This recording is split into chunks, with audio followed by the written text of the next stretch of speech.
Good morning, everybody. I want to welcome the members, staff, any guests we may have to the first meeting of calendar 2019 of the Board of DASNY. Thank you all for being here. We had a great year last year. We're going to have a better year this year. At least my fingers are crossed. We're not going to have a shutdown? What's that? We're not going to have a shutdown? We're not going to have a shutdown, John. We're not going to have a shutdown. Not in New York. No, not in New York. Not in New York. We're not going to build a fence around the night. I was going to say, maybe a fence. Random wall. A fence around night shift. We're going to remain as apolitical at this meeting as we can. Good luck with that. Both sides. Why don't we just get started? You've had a chance to read the minutes of the 12 December meeting. Are there any suggested recommended changes? Hearing none, may I have a motion please to approve those minutes? Is there a second? George, thank you. All in favor, please indicate with aye. Aye. Any opposed? Motion carries unanimously. The second agenda item is the Finance Committee report. Mr. Chairman. Thank you, Mr. Chair. We met yesterday up in Albany. We adopted the meeting minutes from the December meeting. We then discussed the IAC offering that's on the agenda for today. After some discussion, we voted unanimously to recommend approval of that offering at today's meeting, and that concludes my report, Mr. Chair. Thank you. Thank you very much, Mr. Chairman. The third committee item, the third agenda item, we have resolutions to proceed with the new financing. And Mr. President, you're going to first. Yes. Behind tab 3 is a transaction summary for the Interagency Council of Developmental Disabilities Agencies, Inc. transaction with Gerard Clouser presenting. Good morning, Gerard. Good morning. Happy New Year to everyone. Thank you. Happy New Year.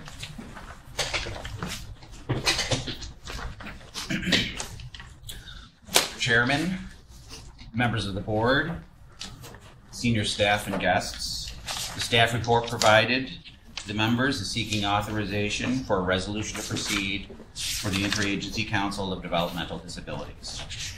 This transaction will include tax-exempt and/or taxable debt, fixed and or variable rate bonds in one or more series at one or more times through a negotiated sale and/or a private placement. The purpose of the financing is to refinance existing bank loans, to reimburse certain institutions for cash expenditures which were used to renovate or acquire certain properties, to provide services for the developmentally disabled. On a program level, this will be the 13th financing for the Interagency Council. It's a pooled financing with 6 participants. The term is not to exceed 26 years, and the amount not to exceed $31 million. Each borrower or participant will have their own loan agreement.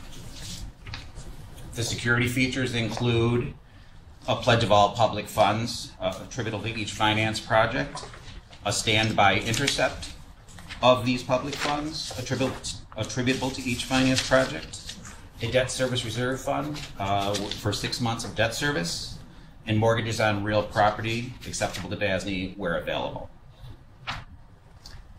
To initiate a development of a project for individuals with developmental disabilities, the not-profit provider is required to go through a certificate of need process with OPWDD.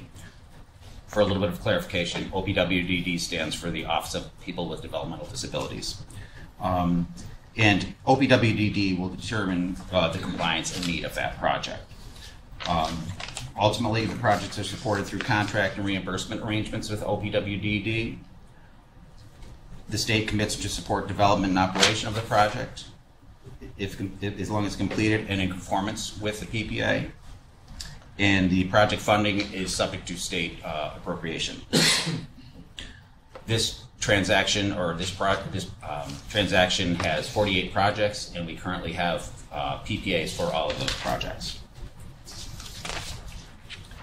The projects are expected to have a replacement operator component as well, and we anticipate a rating of AA2 from Moody's. One additional note, if you noticed in the sources and uses, the DASNY administrative fee is a little bit more significant than usual.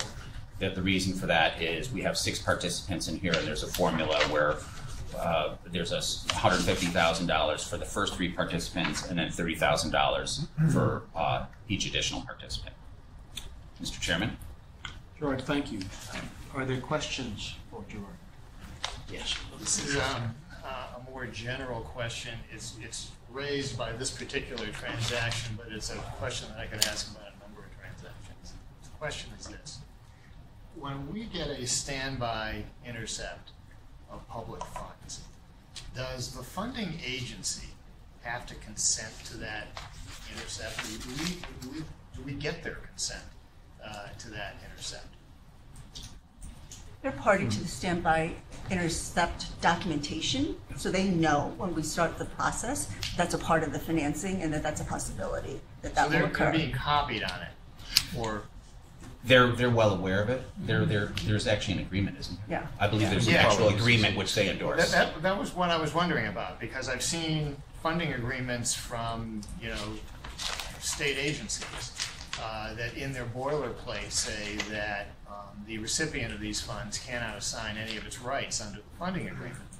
So, arguably this is an assignment of a right, but I'm guessing that I'm not really worried about this, but it has kind of rambled around in my mind that this collateral is probably good for one payment only, and I don't know that a funding agency would just continue to fund if we were intercepting their money. And they might even say we don't have to fund. We didn't. This is. The borrower went off and did this, and that's fine and good. We're not going to make a fuss, but we don't have to fund. So your question, John, is whether they have an obligation to continue funds if indeed we are intercepting. Is that what you're Yeah, and it arises. I'll just be candid with you. I recently did a funding contract with Empire State Development, and it's right in their boilerplate. You can't assign any rights under the funding agreement. So we'd have to see the agreement that they've just alluded to Yeah. to understand what the respective rights of the parties are. But I think the fundamental premise here is that the not-for-profit agency is providing essential services to a population, a very vulnerable population. Yeah. The PPA represents an ongoing commitment by OPWDD to fund the operations and the capital costs associated with the monies that are needed to provide those services for that population. Yep. So I think we've always felt, and I believe the rating agencies, this is what they look at, that PPA provides some comfort because it's a long-term commitment, obviously subject to appropriation, but it's a long-term commitment to provide that funding. So in addition to that, should something go awry, there's a standby intercept provision, which the agency is well aware of in terms of, when we enter into these transactions. And then, if something should go awry with the operator, there is the ability of OPWDD to put a different replacement operator in there, again, recognizing the essentiality of the services that are being provided to the population. And in addition to which, as was pointed out in the Finance Committee meeting yesterday, we are seeing a debt service reserve fund here, something that we moved away from. Right. So there's liquidity there, Right. recognizing that there's sort of a lot of logistics that will need to be executed upon. Sorry, I cut you off. No, it was just the opposite. Thank you very much. I just wanted to add to what Portia had said. It's actually the stream of payments is ensured through the temporary operator rights. And in other words, to the extent that operator stops providing that service, it's not a situation that you have to concern yourself with respect to the whether that stream continues and what the value of the intercept will be. It's the understanding is that there would be another operator named, and so that stream of payments would continue once that new operator has been assigned. And so that's really how the program would work. And we would stop intercepting at that point. Well, yes, to the extent that we're getting the payment, yes. And just to touch on, I've worked on other I used to be in the finance department, and so I was intimate to some of the operations of some of this stuff. And this is a standby intercept where we give the, if the institutions are making these debt service payments independent, just as business goes along. Many years ago, we had a couple of transactions here where there was a direct intercept, and it in fact worked for a number of years. So we have worked with OBWD before, and there was no questions asked. The monies were directly intercepted right off the top. This is a standby where, should we run into a difficulty, we would intercept. So I'm curious, when you say they're directly intercepted right off the top, do we inform the funding agency that we are now intercepting? But we don't have access to the bank account of the operator. We just tell them we're intercepting. That's the difference between the standby and the direct. Yeah. What would happen is we would communicate with OBWDD, and they would redirect the payment from them to us. In the standby. Yes. In the direct, we would communicate with them on an annual basis on what the debt service obligations for each one of them, and they would commit those monies to us. And they did that when they did. When the rubber had to meet the road. Okay. Yes. Yeah. Are there other questions for Gerard? Yes, so I had a different but related question. So this is they're partial PPAs for the 48 projects. What's the impact of what does that mean? That the project, elements of the project are subject to the PPA and elements are not? Or yes, if Table 2 will identify the PPA portion of the project versus the non-PPA. Much of the non-PPA is a relatively immaterial amount, particularly in relation to the size of the project. The PPAs are very specific, and there are instances where, for example, a closing cost or in the $480,000 scenario, they have renovations in there of I think $342,000. There are additional funds over and above the PPA that are received by these. But it's a negligible amount compared to that. Yes. Yeah. Yes. Okay. Thank you. Other questions? Hearing none, may I have a motion, please, to approve the transaction? So, George, thank you. Wellington, thank you for the second. All in favor, please indicate with aye. Aye. As there are none opposed, the motion carries unanimously. We're now going to have the audit committee report. Thank you very much, Gerard. Mr. Chairman, you're on. Just getting comfortable.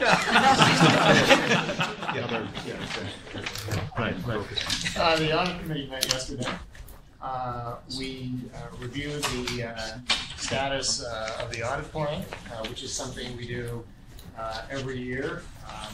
It's something that we do in part because we're never able to carry out all of the audits that we would like to. And so we prioritize the audits, and then we give them a ranking, and then we go after the ones that are of the highest priority. We talk about the ones that are kind of lagging a little bit, and we talk about the ones that we're not auditing. So we did that, and I think we got a quick update from Kathy on the OSC prevailing wage audit, which went well. There was one reservation, but we're addressing it, and it's easy to address. And I think that concludes my report, Mr. Chairman.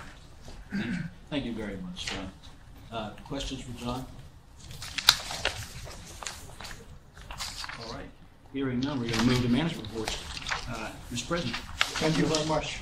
And Happy New Year to all that I have not seen. We're very excited to start 2019. We are looking forward to a very exciting year. We have a number of very important initiatives that we're coming back to you highlighting. But let me just go into this report. On Friday, December the 28th, DASNY and the ARC New York closed a $7.03 million transaction, the first portion of a $20 million tax-exempt equipment lease authorization for the acquisition of adaptive equipment and specialized vehicles for individuals with disabilities, as well as information technology equipment upgrades. On Tuesday, January 1st, I had the pleasure of attending Governor Andrew M. Cuomo's swearing-in ceremony, where he delivered his third inaugural address from Ellis Island. Preparing to enter the 2019 legislative session, Governor Cuomo pledged to propose to the legislature a progressive agenda that will advance social, racial, and economic justice. The agenda will deliver voting reform, strengthen gun laws, protect a woman's right to choose, provide health care safeguards, decriminalize the use of marijuana, and reform the criminal justice system. On Friday, December 21st, Governor Cuomo signed into law legislation of significance to DASNY. Specifically, these measures enable the New York State Racing Association, NYRA, to obtain lower cost financing and the construction expertise necessary to renovate Belmont Park through DASNY. This is a legal authorization stating that NYRA can work with DASNY. Second piece, extend the authority of the ARC New York, NYSARC, to work with DASNY until December 31st, 2023. And thirdly, authorize the New York Academy of Medicine, a policy and advocacy organization dedicated to promoting good health and addressing health challenges as they arise, to finance with DASNY. This is also a new legal authorization as well. On Monday, December 17th, Governor Cuomo delivered a speech in New York City where he unveiled his 2019 agenda.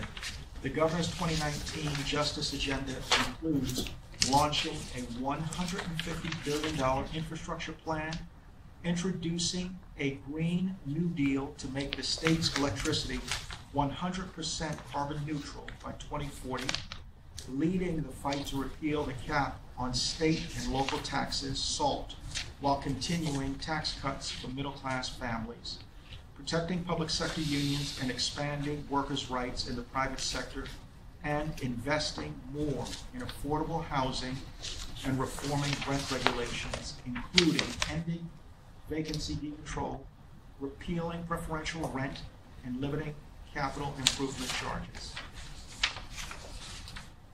Last year at DASNY, we had 24 employees retire. Of the 24 retirees, 9 of them are also milestone employees, reaching 30, 25, and 20 years of service. You have been presented a resolution expressing the gratitude of the board for the dedicated service and valuable contributions the retirees have made to DASNY and New York State. These retirees are representative of the commitment of every member of the DASNY team to financing and building the institutions that provide the foundation for New York's communities. They have contributed decades of experience and expertise to DASNY and will be missed by the DASNY family. Please consider the resolution before you. That resolution behind tab 5 is the 4th page in. It lists the retirees, the 2018 retirees. If you've had a chance to take a look at it, I'll ask for a motion to approve. Move. John Johnson, thank you. Is there a second? Thank you very much, John. I always right. Exactly. All in favor, please indicate with aye. Aye. If there are none opposed, the motion carries unanimously. Thank you very much. Kim Nadeau will now present the proposed 2019-20 budget and financial plan. Thank you, Gerard. Good morning. In the package that you received, you can see that we have proposed a level of operating expenditures of approximately $118 million. That's a 1.99% increase from the level that you're projecting in the current fiscal year. It is important to note, as we've done in the past, we have prepared this year's budget without inflation for the state's budget. We therefore assume the ongoing level of historical work that we've done for the state. When the state does issue its budget, we of course will review that and to apprise you of anything that would ultimately impact our budget. As I showed in my memo and also on page 3 of the presentation, you see the primary increase of the proposed operating expenditures does relate to salaries and benefits. The proposed salary increase is approximately $1.6 million. That is made up of contractual obligations related to cost of living increases as well as step and longevity increases. The budget assumes a level of 529 FTEs. That level is consistent with the current year budget and reflects an increase of 9 FTEs over the level that we expect to conclude this fiscal year with. We do expect to end the current fiscal year with 520 FTEs. In terms of our benefits, that increase is approximately $1.2 million. Reflects a 3% increase in healthcare premiums that relates to higher rates as well as higher participation levels. We also have higher Social Security taxes and higher retirement funding related to the higher salaries that are shown on the line above. Does anyone have any questions on the operating expenditures before we move on to some of the key assumptions?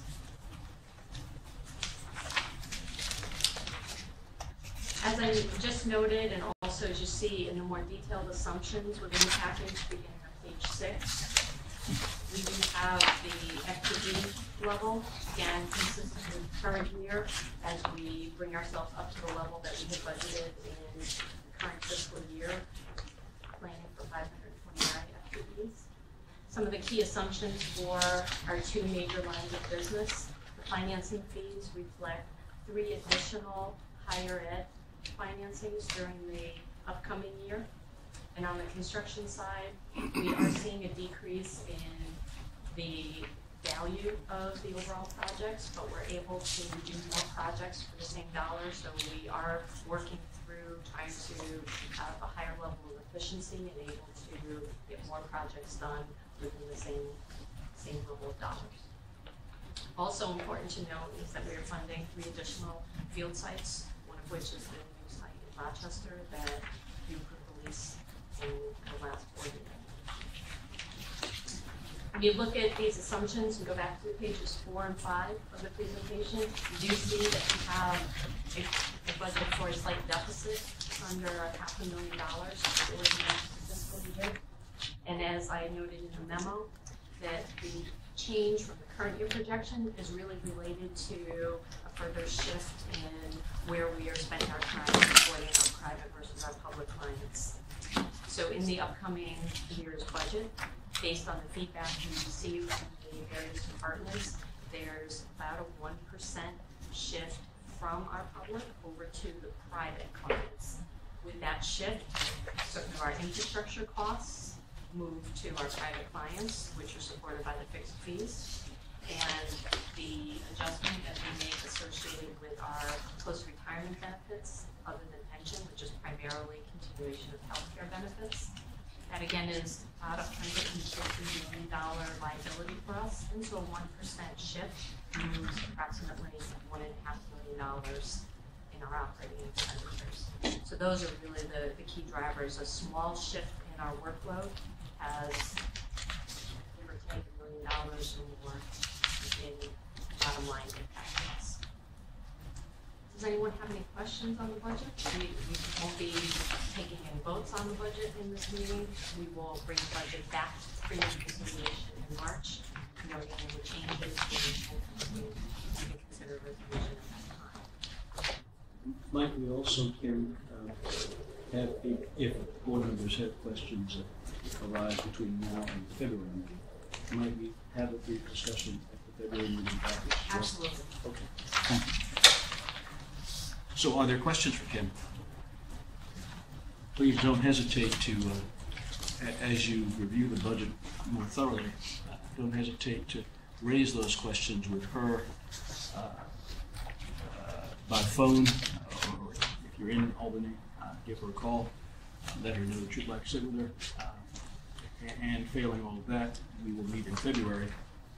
And if you have questions that arise between now and then, we can certainly discuss them in February. Yes, John? I have just one question. Sure. Just a basic high-level question. The reserve funds that we are looking at, would you categorize that as them being available due to, say, state appropriation or prior year profits? The fiduciary fund would be prior year profits. The reserve for replacement is funded through our depreciation each year. And then the other major funds are the reserve funds that the board established in the summer of 2016 with additional funds that we had available. So we tried to put those into several buckets that were going to help DASNY move into a competitive environment, upgrade our technology, and for the workforce that we're seeing many people moving through retirement, making sure that we have the appropriate resources and the knowledge base to transfer those responsibilities. Other questions for Ken?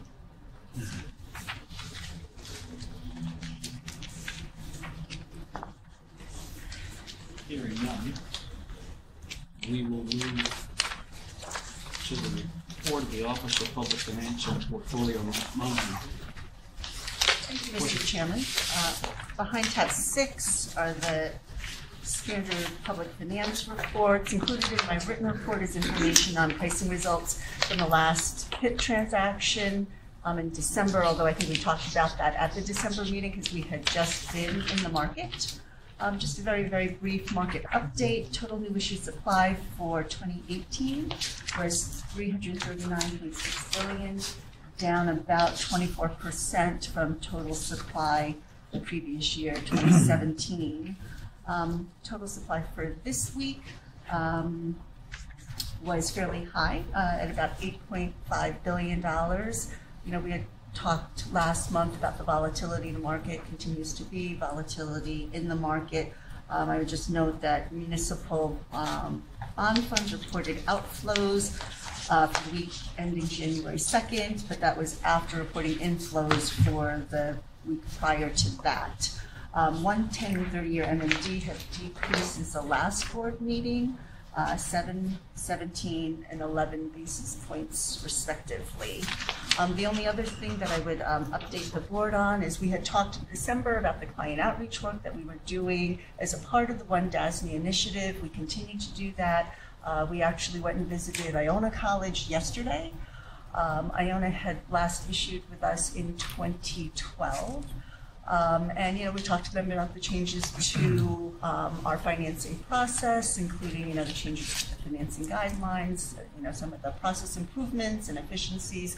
We also raised you know, our ability to provide services on the construction front, and we also talked about the TELP program. So again, very much in keeping with, you know, so I think sort of the spirit of One DASNY in terms of comprehensive service offerings and the ability to assist outside of sort of the traditional just long-term bond financing avenue. So it's very well received, and we will continue to keep you updated in terms of other client outreach efforts. Portia, thank you. They were a valued client back then, 2012. Let's hope that they come back.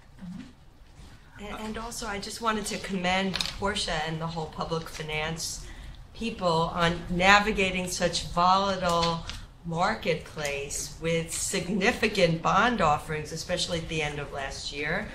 And good job. It's a difficult time, and I think that there's a lot more volatility to come in this year, as evidenced by the fluctuations in interest rates, for example. So to the extent that helps you get clients, I think that's great. I mean, your performance has been stellar. So. And, you know, and it's one thing that we're raising in these discussions, you know, that we do see a lot of transactions, so we're in the market often, which gives us, you know, certain insights, which can be helpful. You know, the fact that we track underwriter performance in terms of the pricing results, you know, just so things that we, you know, make the clients aware of that may not be top of mind. Especially if they're a smaller entity and don't have the resources themselves to do it. Yeah, so I absolutely. think That's great. So anyway, you did a great job last year, and it's going to be a challenging year this year too. And I just have one question, Hayden. Has there been any activity in modifications to the regulations on private activity bonds? I know there are a couple of proposals floating around, aren't there, to try to either get that back into the tax laws or in the federal government? Nope. No, I don't know. We haven't seen it yet, but there's a lot of discussion. Yeah. The activity we've been tracking has been in the two recent pronouncements from the IRS. One on changing the regulations for private activity bonds for publication of notices in TEFR, which is a positive for our clients, and then they have the proposed rulemaking out on reissuances, which we just started looking at this week. Yeah, no, I was hoping that some what of you're that. going at is the change in the law, that efforts to undo that or relax what was done before. I've heard about some discussion. It's starting to funding again, but that's not. Yeah. There's one proposal, and I'll try to find it. Right, that was sort of what I had one heard article vaguely that was about it. yesterday. Yeah, I was just trying to get hopeful that we can get back to doing what we used to be able to do. So just keep an eye on it. We will. Thank you. Thank you, Beryl. It would be appropriate now, with your permission, to go into a closed session. May I have a motion, please, to go into executive session to discuss the financial and credit history of corporations, proposals pending or current litigation, and the employment history of particular persons or matters leading to the appointment, employment, promotion, demotion, discipline, suspension, dismissal, or removal of particular persons. May I have a motion? Thank you very much, Joe. John, Jordan, thank you for the second. All in favor, please indicate with aye. Aye. Motion carries unanimously. We are in closed.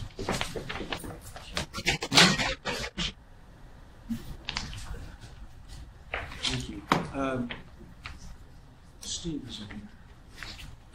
So it's fine. We can skip. I'll go through. Well, yeah. Why don't we just go to your report on it? All right.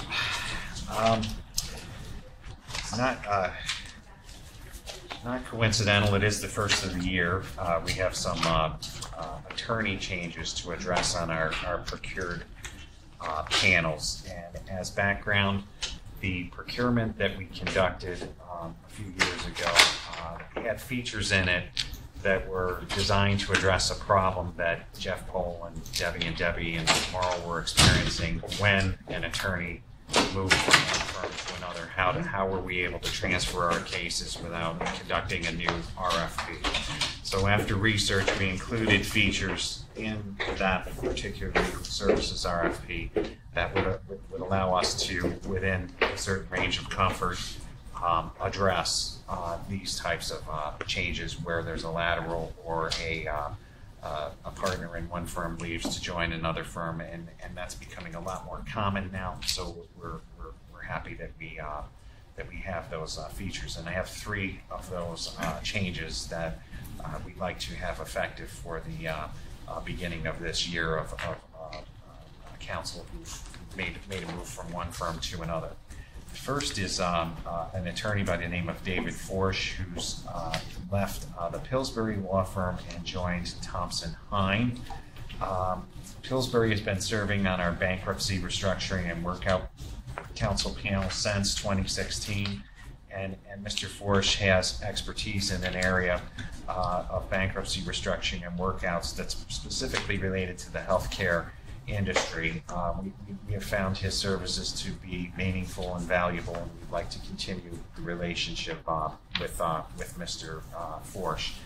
And so under the reserved right, item 15, as cited in my review memo, I think that this is something that we do have the ability to do within our pre-existing procurement. Since Thompson Hine was not on any of our panels previously and did not submit in the last RFP, so we had no materials, we had them submit, just as the RFP provides, on a move, the entire package. We reviewed that.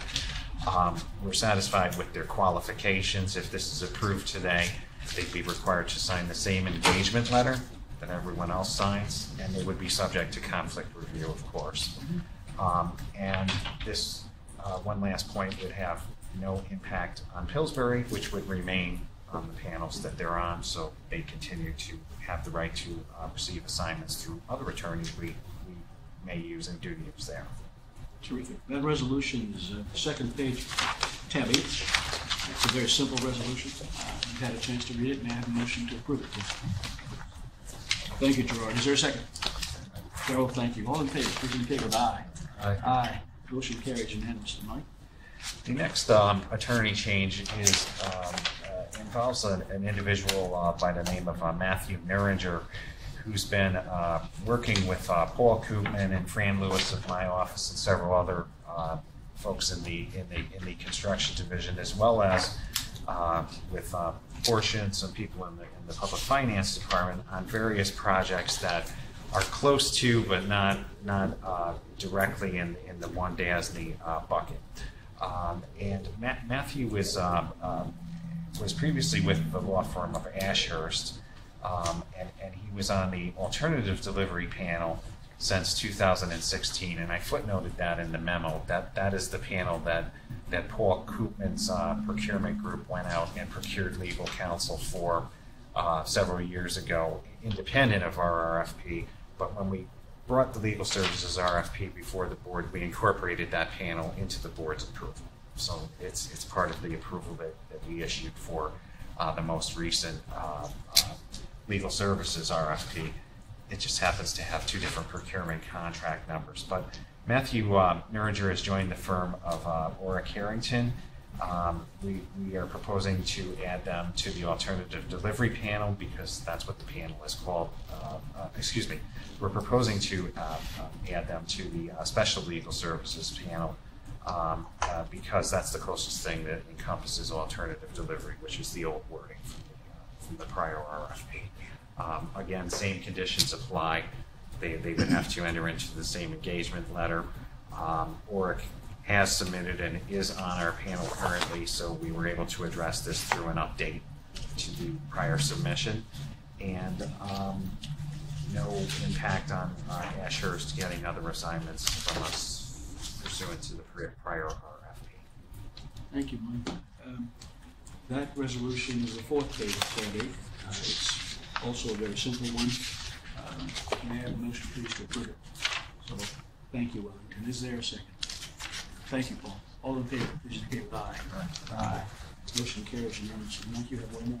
I have one more. The third change involves William Tannenbaum, who was previously a partner at Aaron Fox and has moved to the Pulcinelli law firm. Again, a little bit of backstory. Pulcinelli did apply in the last RFP for both bond counsel and underwriters counsel. We did not accept them on bond counsel, but we did take them on underwriters counsel, so we had a prior submission.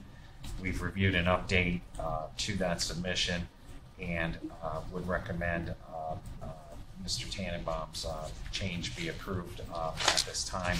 Same conditions as I mentioned previously, and the specific projects that he helps with are related to the Special Legal Services Council panel, so no panel change. They involve the Flux grant contract, if you remember, with Sarah that we approved for grants, and also helping the procurement division on technology contracts. Mr. Tannenbaum has a specific expertise in software and other intellectual property rights that we occasionally have to deal with. And when he left Aaron Fox, it was a big loss for us. We'd like to see that approved if the board supports. That resolution is the sixth page of tab 8. It's also very simple. May I have a motion, please, to approve this? Wellington, thank you. Is there a second? Paul, thank you very much. All in favor, please indicate with aye. Aye. So none opposed, carried unanimously. Before we go back to Steve's report, Ken, do you have anything that you want to add to your written report in the board book? I do not. Okay. Questions for Kim based on her report? Kim, thank you very much. Steve? Good morning. Behind tab 7 is the construction division, 3 construction division reports. On the cover of the first, the construction projects report, is the SUNY Institute of Technology Adirondack Hall Bathroom Renovation Project. This is a summer project we performed during the summer of 2018.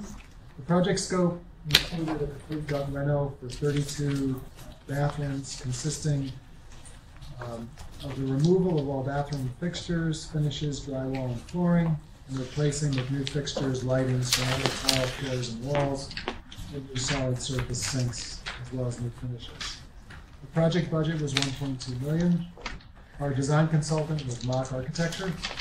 Design started in November of 2017 and was completed in February of 2018. Mattoon Construction was our GC. They started in May of this year and finished in August.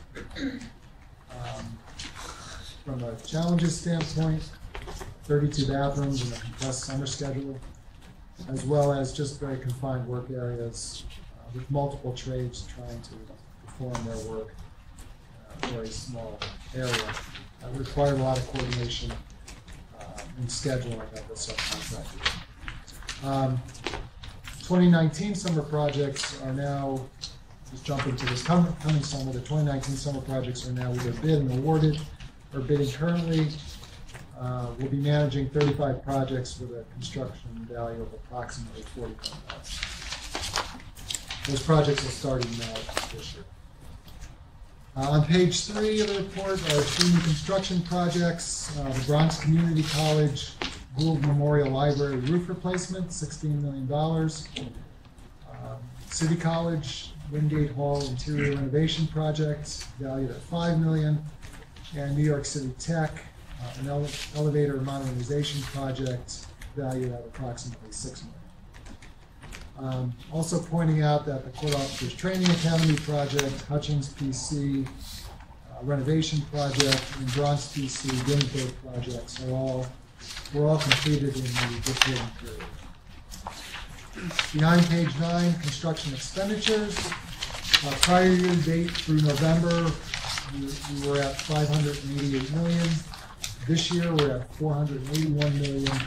It's a decrease of $107 million. Just a quick update on a few programs and projects. On the NYCHA side, we are now at 68 of 78 security projects complete. The appliance program, we are at 32 of 38 developments complete. And the quality of life projects, there's 48 of those. 7 are complete, 21 are in construction, and 20 are in design.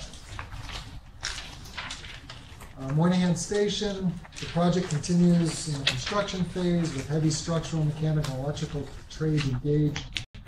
Skylights and penthouses are also progressing, and DASNY continues our role to oversee the project from a permitting standpoint. Down the street at Javits, this project continues also in the construction phase with heavy foundation and structural steel underway, as well as cast-in-place concrete parking garage well under construction. We continue to perform permitting services and have an audit of that project scheduled for later this month. At South Beach Psych Center, this is our largest project today in construction. It's progressing with the building enclosure activities well underway, as well as MEP roughing and additional site work activities. The project remains approximately 64 days behind the baseline substantial completion date. Our next meeting is scheduled for tomorrow on site with our CM, GC, and customer agency, LMH. And just a quick update on a few SUNY projects. SUNY Poly, the design build new residence hall. We issued the design build contract for this project in December to Hubert Brewer. The project is in the design phase currently, slated to begin construction later this spring. And SUNY Oneonta, the Ford Hall Net Zero design build renovation project. We're conducting an information session tomorrow for interested team members who want to participate in this project, to explain the project and the scope of the project. The 4 SUNY capital projects that are underway today: Plattsburgh's Whiteface Hall, Alfred McKenzie Hall Phase 2, Albany's G&H Hall renovation and the renovation of Tower 3 at Buffalo State all continue to progress toward completion in time for the fall of 2019, with the exception of Alfred, which is due to complete in December of 2019. Just a couple of additional construction division items. We're planning on issuing the RFP along with IS for our new project management system by month's end.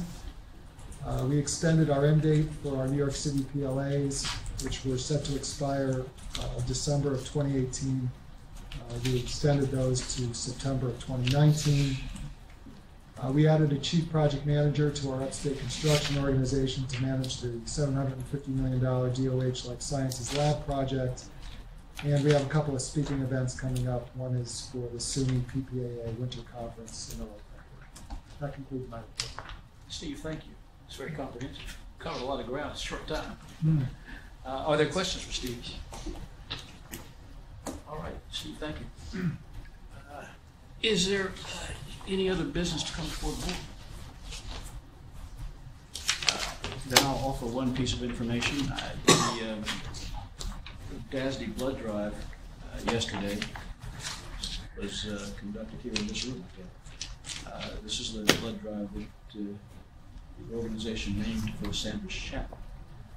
It was a successful blood drive. The turnout was about what was expected. And therefore it was a successful drive. Just thought you all would know that. I didn't have to show up to give blood. I don't know if any of you did. As there appears to be no further business to come before this board, I'd like to ask for a motion to adjourn. Darrell, thank you. John Johnson, thank you for the second. All in favor, please indicate with aye. Aye. That was unanimous. We are adjourned.